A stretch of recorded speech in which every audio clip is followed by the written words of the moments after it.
Hello friends, संयम UPSC में आपका स्वागत है। जैसे कि आपको पता है, 23 अगस्त को भारत की इसरो एजेंसी ने एक नया कीर्तिमान रचा था।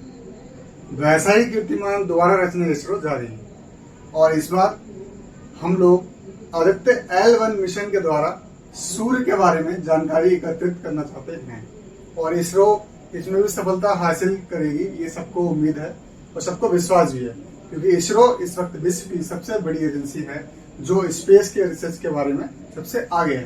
तो देखते हैं L1 मिशन क्या है और इसके बारे में कुछ जो मिसकंसेप्ट है कि कुछ लोगों को लगता है कि सूर्य पे जाएगा, ऐसा नहीं है। वो बताऊंगा वीडियो में कि पूरा कंसेप्ट क्या है इसका।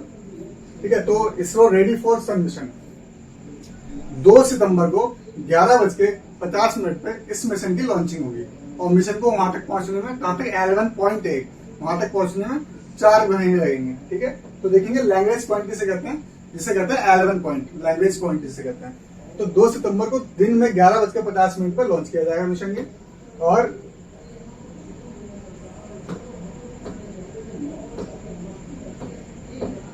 और PSLV C57 ये जो लॉन्चिंग व्हीकल है वो ये है। श्रीहरिकोटा अंतरिक्ष केंद्र से दूर किया जाएगा और 15 लाख किलोमीटर द्वारा लैंग्वेज पॉइंट पे ये मिशन वहां पे स्टैब्लिश किया जाएगा। ठीक है, तो लैंग्वेज पॉइंट क्या है उसे देख लेते हैं पहले। तो लैंग्वेज पॉइंट ये पृथ्वी है, यही पृथ्वी, ठीक, ये हमारा सन है। इसके बीच के जो पॉइंट है उसे लैंग्वेज पॉइंट कहते हैं। बीच का नहीं, जो उसके बीच में जहाँ पे गुरुत्वाकर्षण खत्म हो जाता है, यहाँ पे गुरुत्वाकर्षण की वैल्यू होती है, वहां पर बल ही काम नहीं करता। तो वहां पे जो भी ऑब्जेक्ट जाता है वो स्टैटिक रहता है, तो वहां पे रुका रह सकता है, उसके लिए फ्यूल नहीं चाहिए होता है फिर उसे। ठीक है, तो इसलिए इस वन का इस पॉइंट का चुनाव किया गया। ये L2 पॉइंट जो है वो पृथ्वी के पीछे है और L3 पॉइंट जो है उस सूर्य के पीछे है। यहाँ तक पहुंचना भी मुश्किल है, इसलिए यहाँ का अध्ययन अभी नहीं हो पा रहा। और ये सारे तीनों पॉइंट जो है वो स्टैटिक नहीं है, ये घूमते रहते हैं आपस में। ठीक है, तो ये दोनों पॉइंट स्टैटिक है, मतलब एक ही जगह रहते हैं। तो ये 5 पॉइंट हैं जो कि है सूर्य के पास। ठीक है, पृथ्वी से सूर्य के पास जो है 5 पॉइंट है, यहाँ पे 2 पिंडों के बीच में 5 पॉइंट है, जैसे कि L1, L2, L3, L4, L5। तो L2 का है पृथ्वी के पीछे और L3 का है सूर्य के पीछे। ठीक है, अब देखते हैं लैंग्वेज पॉइंट क्या है। तो इसका नाम किसके द्वारा रखा गया? इतालवी गणित फ्रांसीसी गणितज्ञ मतलब मैथमेटिशियन थे, उनके द्वारा जोसेफ लुइस लैंग्वेज कहते हैं, उनका नाम था, इसलिए इसको लैंग्वेज पॉइंट कहा गया। इसके बारे में उन्होंने बताया था। अंतरिक्ष में स्थित उन बिंदुओं से होता है लैंग्वेज पॉइंट का आश्रय।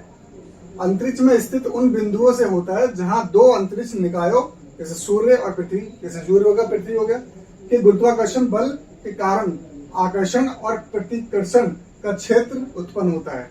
इन बिंदुओं मतलब अट्रैक्ट करेंगे और रिपेल करेंगे एक दूसरे को। तो ठीक है, तो एक दूसरे से जैसे कोई यहाँ धक्का देगा और यहाँ से खींचेगा, तो मतलब बराबर फोर्स रहेगा, तो वहां पे स्थित रहेगी वो चीज। ठीक है, उतना ही फोर्स लगेगा। तो उसके बाद इन बिंदुओं का उपयोग अंतरिक्ष यान द्वारा अपनी स्थिति बरकरार रखने के लिए आवश्यक ईंधन की खपत कम करना है। जैसे कि अब ये L1 यहाँ पहुंच गया।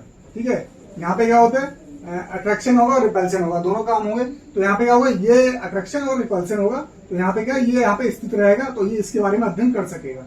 ठीक है, और 7 पेलोड भेजे जा रहे हैं यहाँ से L1 मिशन के द्वारा 7 पेलोड भेजे जा रहे हैं। 7 में से 3, 1, 2, 3 तो यहाँ रहेंगे, बाकी इन 4 पॉइंट पे 1, 2, 3, 4 सॉरी यहाँ नहीं रहेंगे, बाकी इन पॉइंटों पर रहेंगे, उसका अध्ययन करते रहेंगे। बाकी ये 3 पॉइंट L1 पॉइंट पर रहेंगे, जो पेलोड है वो सूर्य का अध्ययन करते रहेंगे।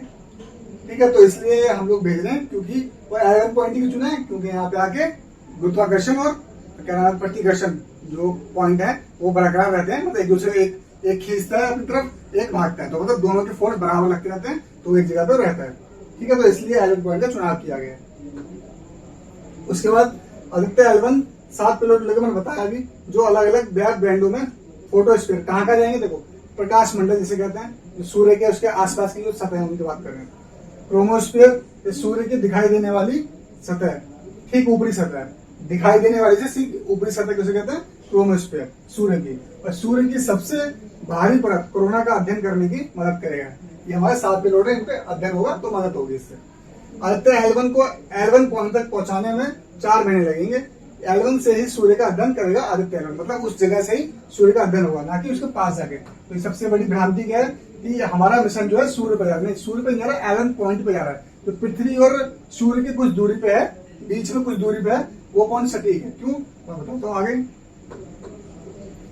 ठीक है, लगभग आदित्य L1 की पृथ्वी से लगभग 15 लाख किलोमीटर दूर सूर्य पृथ्वी प्रणाली के लैंग्वेज पॉइंट बिंदु 1 L1 के पास की कक्षा में रखा जाएगा।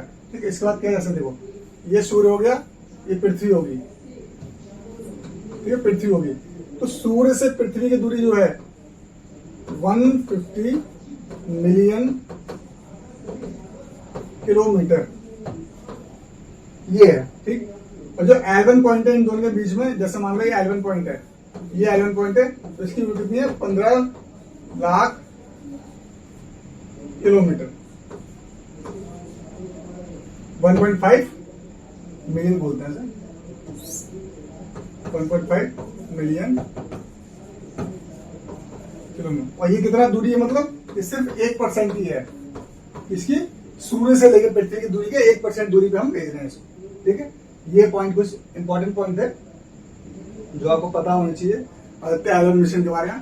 बाकी जैसे भी लॉन्च होगा उसका धीरे धीरे इसकी जानकारी और ऊपर आती रहेगी, सामने आती रहेगी, तो मैं फिर और वीडियो को लेकर आता रहूंगा। अभी ये जानना जरूरी था कि हमारा जो L1 मिशन है वो सूर्य पे नहीं जा रहा, एक बिंदु है L1 वहां पे जा रहा है, जो पृथ्वी से 1.5 मिलियन किलोमीटर दूर है। ठीक है, तो इसलिए हमें पता होना चाहिए, सटीक जानकारी है कि सूर्य पे नहीं जा रहा, सूर्य से कुछ, पृथ्वी से कुछ दूरी पे जा रहा है और वहां से सूर्य का अध्ययन करेगा हमारा ये मिशन। ठीक है, तो इस वीडियो में समाप्त करते हैं, तब तक के लिए खुश रहिए, स्वस्थ रहिए, जय हिंद, जय भारत।